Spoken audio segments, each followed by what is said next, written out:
ಇನ್ನು ಮೈಸೂರಿನಲ್ಲೂ ಕೂಡ ರೈತರ ಪ್ರತಿಭಟನೆ ಮುಂದುವರೆದಿದೆ. ಕಾಡಾ ಕಚೇರಿ ಬಳಿ ಬಾರ್ಕೋಲ್ ಚಳವಳಿ. ಮೈಸೂರು ಕಾಡಾ ಕಚೇರಿ ಬಳಿ ರೈತರ ಆಕ್ರೋಶ ಇದೆ. ರಾಜಕಾರಣಿಗಳಿಗೆ ಬಾರ್ಕೋಲ್ ಏಟಿನ ಎಚ್ಚರಿಕೆ ಕೊಡ್ತಾ ಇದ್ದಾರೆ ರೈತರು. ಒಂದ್ ಕಡೆ ಖಾಲಿ ಕೊಡ ಹಿಡಿದು ಮೆರವಣಿಗೆ ಸಾಗಿದ್ದಾರೆ. ತಮಿಳುನಾಡಿಗೆ ನೀರು ಹರಿಸದಂತೆ ಆಗ್ರಹಿಸ್ತಾ ಇದ್ದಾರೆ. ಇದೇ ರೀತಿ ರೈತರಿಗೆ ಅನ್ಯಾಯ ಆಗ್ತಾ ಹೋದ್ರೆ ಬಾರ್ಕೋಲ್ ಏಟಿನ ಎಚ್ಚರಿಕೆ ಕೊಡ್ತಾ ಇದ್ದಾರೆ ರಾಜಕಾರಣಿಗಳಿಗೆ ರೈತರು. ಮೈಸೂರಿನಲ್ಲೂ ಕೂಡ ಬಂದ್ ಆಗದೇ ಇದ್ರೂ ಪ್ರತಿಭಟನೆಯ ಕಾವು ಜೋರಿದೆ. ಖಾಲಿ ಕೊಡ ಹಿಡಿದು ಬಂದಂತಹ ರೈತರು ತಮ್ಮ ಆಕ್ರೋಶವನ್ನು ಹೊರಹಾಕ್ತಾ ಇದ್ದಾರೆ. ಕೈಯಲ್ಲಿ ಬಾರ್ಕೋಲ್ ಬೇರೆ.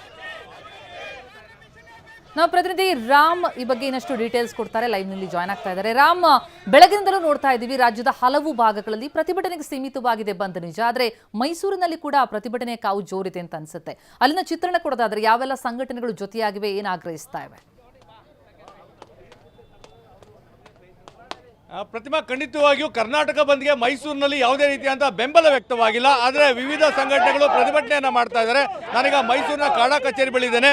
ನೀವು ನೋಡ್ತಾ ಇರ್ಬೋದು, ರೈತರು ಬಾರುಕೋಲ್ ಚಳವಳಿಯನ್ನ ಮಾಡ್ತಾ ಇರುವಂಥದ್ದು. ಬಾರುಕೋಲನ್ನು ಜಳಪಿಸಿ ಇದರಲ್ಲಿ ಚೆಡಿಯೇಟನ್ನು ಕೊಡುವ ಮುಖಾಂತರವಾಗಿ ರಾಜಕಾರಣಿಗಳಿಗೆ ಎಚ್ಚರಿಕೆ ಗಂಟೆಯನ್ನು ರವಾನಿಸುವಂತಹ ಕೆಲಸವನ್ನ ರೈತರು ಮಾಡ್ತಾ ಇದ್ದಾರೆ. ಮತ್ತೊಂದು ಕಡೆ ಖಾಲಿ ಕೊಡವನ್ನ ಹಿಡಿದಿರುವಂಥದ್ದು. ಖಾಲಿ ಕೊಡ ನಮ್ಮ ರಾಜ್ಯದ ರೈತರಿಗೆ ಖಾಲಿ ಕೊಡವನ್ನ ಕೊಡ್ತಾ ಇದ್ದು, ತಮಿಳುನಾಡಿಗೆ ಒಂದು ತುಂಬಿದ ಕೊಡವನ್ನ ಕೊಡುವಂತ ಕೆಲಸವನ್ನು ಮಾಡ್ತಾರೆ ಅಂತೇಳಿ ತೂ ಚಿ ಅನ್ನೋ ಒಂದು ಚಳುವಳಿಯನ್ನ ಮಾಡ್ತಾ ಇರುವಂತದ್ದು. ನ್ಯಾಯ ಬೇಕು ಅಂತೇಳಿ ಸೊ ಎಲ್ಲರೂ ಸಹ ಒಂದು ತೂ ಚಿ ಅನ್ನೋ ಒಂದು ಹೋರಾಟಕ್ಕೆ ಈಗ ನಾಂದಿಯನ್ನ ಆಡಿದ್ದಾರೆ. ಪ್ರಮುಖವಾಗಿರುವಂಥದ್ದು ಆ ಬಾರುಕೋಲಿನ ಒಂದು ಚಳುವಳಿ. ಬಾರುಕೋಲಿನ ಮುಖಾಂತರವಾಗಿ ಮಲಗಿದಂತೆ ಇರುವಂತಹ ಒಬ್ಬ ರಾಜಕಾರಣಿಗಳನ್ನ ನಾವು ಎಚ್ಚರಿಸ್ತೇವೆ ಅನ್ನೋ ಒಂದು ಮಾತನ್ನ ಹೇಳ್ತಾ ಇರೋದು. ಹೀಗಾಗಿ ಎಲ್ಲರ ಒತ್ತಾಯ ಒಂದೇ, ತಮಿಳುನಾಡಿಗೆ ಯಾವುದೇ ಕಾರಣಕ್ಕೂ ಸಹ ನೀರನ್ನು ಬಿಡಬಾರ್ದು ಅಂತೇಳಿ ಚೆಡಿಯೇಟನ್ನು ತೋರಿಸುವಂಥದ್ದು. ಮತ್ತೆ ಬಾರ್ಕೋಲ್ ಚಳುವಳಿಯನ್ನು ಇವತ್ತು ರೈತರು ಇಲ್ಲಿ ಮಾಡ್ತಾ ಇರುವಂಥದ್ದು. ಸೊ ಅನ್ಯಾಯ ಖಂಡಿಸಿ ಒಂದು ಪ್ರತಿಭಟನೆಯನ್ನು ಮಾಡ್ತಾ ಇದ್ದಾರೆ. ಈ ಬಗ್ಗೆ ಮಾತಾಡಲಿಕ್ಕೆ ರೈತ ಮುಖಂಡರು ನಮ್ಮ ಜೊತೆಗಿದ್ದಾರೆ. ಬಾರ್ಕೋಲ್ ಚಳುವಳಿ ವಿಭಿನ್ನವಾದಂತಹ ಚಳುವಳಿ, ಯಾವ ರೀತಿಯಾಗಿ ಮಾಡ್ತಾ ಇರುವಂಥದ್ದು ಅಂತ. ಸರ್ಕಾರದ ಮೊಸಳೆ ಚರ್ಮದ ಸರ್ಕಾರ ಇದು. ಈ ಸರ್ಕಾರಕ್ಕೆ ಎಚ್ಚರಿಕೆ ಕೊಡಲಿಕ್ಕೆ ಈ ಬಾರ್ಕೋಲ್ ತಂದಿದ್ದೇವೆ. ತಕ್ಷಣ MP MLAಗಳು, ಮಂತ್ರಿಗಳು, ಮುಖ್ಯಮಂತ್ರಿಗಳು, ಕೃಷಿ ಮತ್ತು ನೀರಾವರಿ ಸಚಿವರು ಎಚ್ಚೆತ್ತುಕೊಂಡು ತಮಿಳುನಾಡಿಗೆ ನೀರು ಬಿಡ್ತಕ್ಕಂಥದ್ದನ್ನು ನಿಲ್ಲಿಸಬೇಕು. ಹೆಚ್ಚುವರಿ ನೀರು ಬಂದರೆ ಬಿಡಿ, ನಮ್ಮದೇನು ಅಭ್ಯಂತರ ಇಲ್ಲ.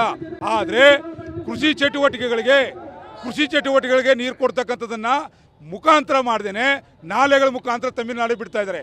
ನೀವು ನಿಜವಾಗ್ಲೂ ಸರ್ಕಾರಕ್ಕೆ ಗಂಡಸ್ತಾನ ಇದ್ದರೆ, ಇದು ಬಂಡೆ ಸರ್ಕಾರವಾಗಿದ್ದರೆ, ಭದ್ರವಾದ ಸರ್ಕಾರವಾಗಿದ್ದರೆ ನೀವು ಮೊದಲು ರೈತರಿಗೆ ಪ್ರತಿ ಎಕರೆಗೆ 50,000 ರೂಪಾಯಿ ಬರ ಪರಿಹಾರ ಘೋಷಣೆ ಮಾಡಿ, ತಮಿಳುನಾಡಿಗೆ ನೀರು ಬಿಡಿ, ತಮಿಳುನಾಡಲ್ಲೇ ಧ್ವಜಾರೋಹಣ ಮಾಡಿ, ತಮಿಳುನಾಡಿನವ್ರ ತವೆ ಅನ್ನ ತಿನ್ನಿ, ತಮಿಳುನಾಡಿನವ್ರ ತವೆ ಓಟ್ ಹಾಕ್ಸ್ಕೊಳ್ಳಿ. ನಾವು ಓಟ್ ಹಾಕಿಲ್ವಪ್ಪ ನಿಮಗೆ ಶಿವಕುಮಾರ್ ಅವರೇ? ನಾವು ಓಟ್ ಹಾಕಿದ್ದೀವಪ್ಪ ನಿಮಗೆ.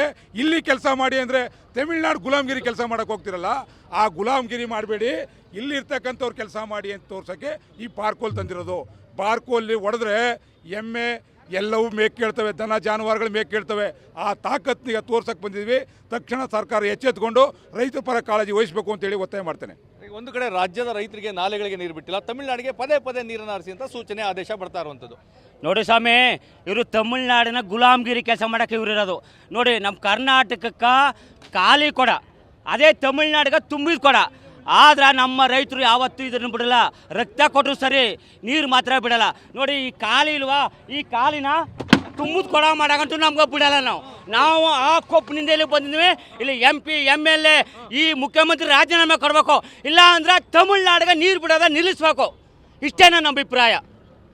ಇದು ರೈತರ ಆಕ್ರೋಶ. ನಮ್ಮ ನಾಲೆಗಳಿಗೆ ನೀರನ್ನು ಹರಿಸಿದಂಥ ರಾಜ್ಯ ಸರ್ಕಾರ ತಮಿಳುನಾಡಿಗೆ ನೀರು ಹರಿಸುವಂಥ ಕೆಲಸವನ್ನು ಮಾಡ್ತಾ ಇದೆ.